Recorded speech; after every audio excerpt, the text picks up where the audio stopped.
I'm Tony Bannon, the Ron and Donna Fielding director at George Eastman House. I'm with Billy Collins, poet laureate of the United States early in this 21st century.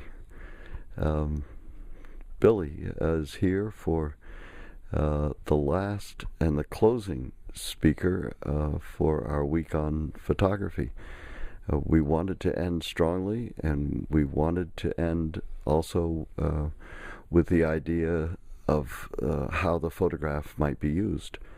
So let me ask, can photographs be of any use for poets? Well, yeah, I think more use than poems are to photographers, perhaps, because hardly anyone would think of taking a picture of a poem. Well, poets are always looking for new metaphors, new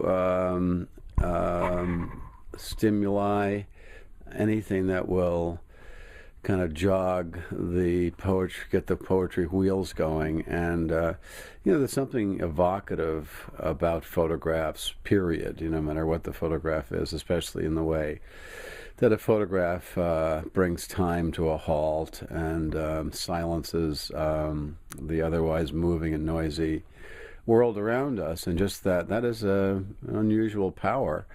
So that in itself, that stop time kind of essential quality that photographs have, that in itself I think is enough to attract anyone's attention. But in the case of poets, we're looking for new stimuli, as I said. So there are quite a few poems about photographs in one way or another. Do you make photographs? I am just as I do. I mean, and I'm just as amateurish as the next person with a point and shoot digital camera. I'm afraid I think I have some little kind of an eye for composition, but I always find that when I'm taking a photograph, I'm taking a photograph of a photograph. I'm taking a photograph of something that seems to be photographable or photogenic. So I don't think I've ever produced an original photograph except by accident.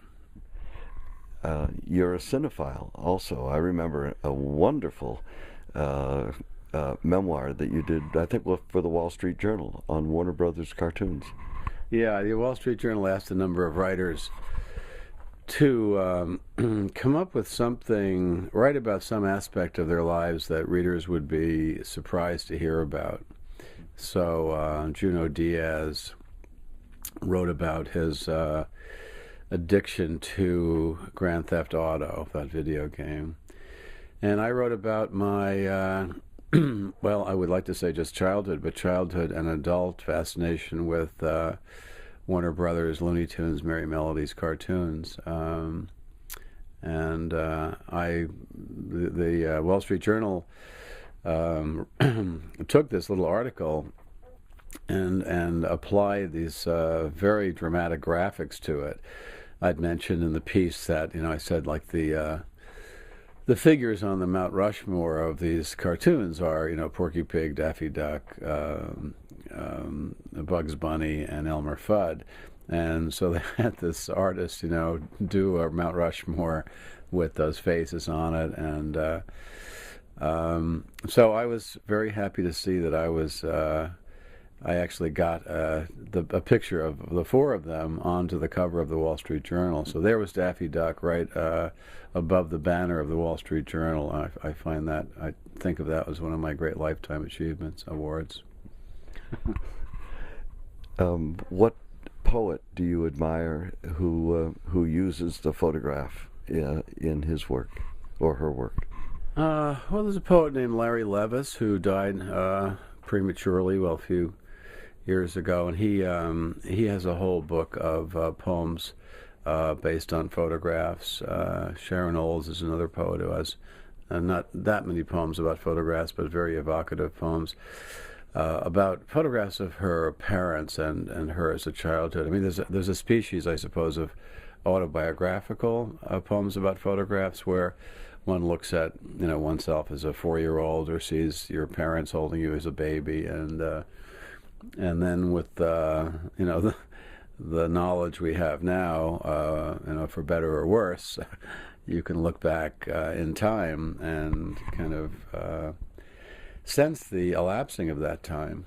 And so that is so those pictures can be very emotionally evocative. Do photographs and poems share any basic attributes? Well, just that poems are based on visual imagery. I mean, the difference between the discourses of prose fiction, take all prose, journalism, prose fiction, essay writing and all that, and take poetry on the other side. And one of the basic differences is that poetry is visual. Poetry works in pictures, and pictures in poetry are not so much an end in themselves, although there was a school of poetry called Imagism, which was based on eliminating commentary and just presenting an image. But the more usual use of imagery is as a kind of seductive device to appeal to the reader's dominant sense, which is the eye, and to lure the reader into areas of where we're dealing with things that are less visible. Would it be possible to couple one of your poems with a photograph you made that could be called a study for the poem? At heart, I'm really all for the separation of media. Mm-hmm. The whole concept of mixed media doesn't appeal to me. Mm-hmm. I really don't. I don't. People set my poems to music. The results are disastrous. Mm-hmm. I think it's enough to do one thing right, and I always think if it's two media or three, if it's we're going to do dance and film, we're going to have a poet there, and someone's going to do finger painting. It just gets to a point where it's just totally confusing. Mm-hmm. And I think the integrity of the poem, the film, the painting, is the sort of standalone entity. Which demands and draws your attention. Mm-hmm. So I wouldn't be up for that project.